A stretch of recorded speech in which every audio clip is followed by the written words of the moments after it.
Sir Gnanaprakash ಸ್ವಾಮೀಜಿಗಳು ಒಂದು ಮಾತಾಡಿದ್ರೆ ವಾರಸುದಾರರಲ್ಲ ಹಾಗೊಂದ್ ವೇಳೆ ವಾರಸುದಾರ ಆಗಿದ್ರೆ ಸುಪ್ರೀಂ ಕೋರ್ಟ್ ನ್ಯಾಯಮೂರ್ತಿಗೆ ಆದ ಅವಮಾನನ ಖಂಡಿಸ್ತಿದ್ರು ಅವರು. ಖಂಡಿಸಿಲ್ಲ ಅಲ್ಲ ಸರ್, ನಾನು ಅದೇ ಹೇಳ್ತಾ ಇಲ್ವಾ, ಈ ತತ್ವ ಮಹಾತ್ಮ ಗಾಂಧಿ ಅವ್ರಿಗೆ ಬಿಟ್ಟಿಲ್ಲ, ಅಂಬೇಡ್ಕರ್ ಅವ್ರಿಗೆ ಬಿಟ್ಟಿಲ್ಲ, ಚೀಫ್ ಜಸ್ಟಿಸ್ ಆಫ್ ಇಂಡಿಯಾಗೆ ಬಿಟ್ಟಿಲ್ಲ, MM ಕಲಬುರ್ಗಿ ಅವ್ರಿಗೆ ಬಿಟ್ಟಿಲ್ಲ, ಪಾನೇಸರ್ ಅವ್ರಿಗೆ ಬಿಟ್ಟಿಲ್ಲ, ಗೌರಿ ಲಂಕೇಶ್ ಅವ್ರಿಗೆ ಬಿಟ್ಟಿಲ್ಲ. ನನಗೆ ಬಿಡ್ತಾರಾ? ಇಲ್ಲಿವರೆಗೂ ಒಬ್ಬರನ್ನ ಖಂಡಿಸಿದಾರ ಸರ್? ಅವನು ಯಾವನು ಸುಪ್ರೀಂ ಕೋರ್ಟ್ ಲಾಯರು ಶೂ ಎಸಿತಾನೆ ಚೀಫ್ ಜಸ್ಟಿಸ್ ಆಫ್ ಇಂಡಿಯಾ ಮೇಲೆ ಅಂದರೆ ಇವ್ರು ಏನಾದರೂ ಮಾತಾಡಿದಾರ ಅದ್ರ ಬಗ್ಗೆ?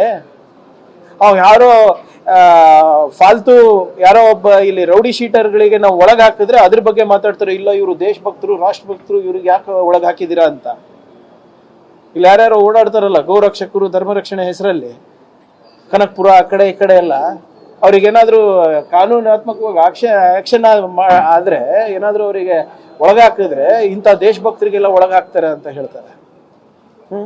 ಆದರೆ ಚೀಫ್ ಜಸ್ಟಿಸ್ ಅವ್ರ ಮೇಲೆ ಏನಾದರೂ ಹಲ್ಲೆ ಆದರೆ ಏನು ಅನ್ನೋದಿಲ್ಲ. ಏನಕ್ಕೆ?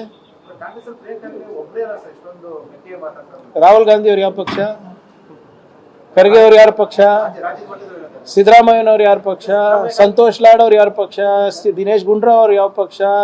ಕೃಷ್ಣ ಬೈರೇಗೌಡರು ಯಾವ ಪಕ್ಷ? ನನ್ನ ಜೊತೆ ಇದಾರಲ್ಲ, ಇನ್ನೇನ್ ಬೇಕು? ಹೌದಪ್ಪ, ನನ್ನ ತದ್ವಿರುದ್ಧವಾಗಿ ಮಾತಾಡ್ತಾ ಇದ್ರೆ ಬೇರೆ ಅದು.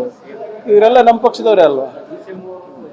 ಅಲ್ಲ, the entire party ideology cadres are with me.